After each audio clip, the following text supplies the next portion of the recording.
Like many farm boys, Garth Shyngera of Regina, Saskatchewan is pretty handy with a welder. But these days, his welding is an important aspect of his part-time business, making toys for a growing list of customers, mostly farmers.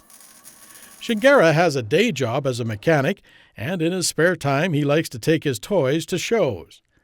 It was during one of those shows a few years ago when he realized that there was plenty of demand for his work.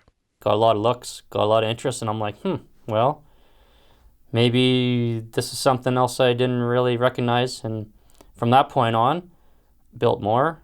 Another idea came along, try that, another idea.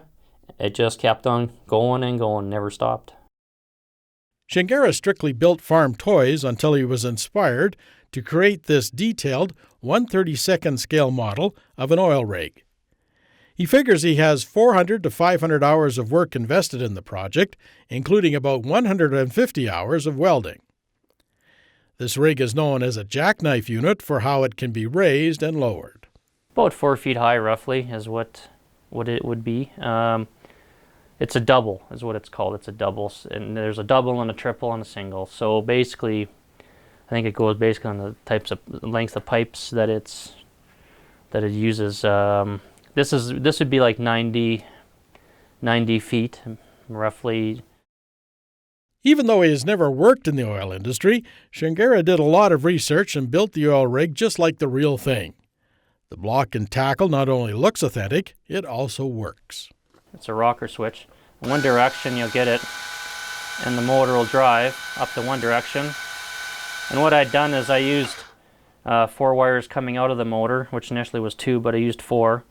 Because what I have is 2 relays inside the van body here, and what it does is what the switch does is just make the ground circuit. So and it grounds directly to the battery. So every time you go to turn it and go up and down, that's what makes it all work out very well.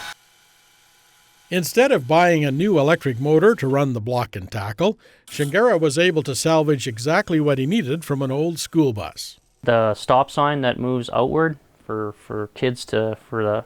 people driving by, and the stop sign comes out. This is actually the motor that drives it.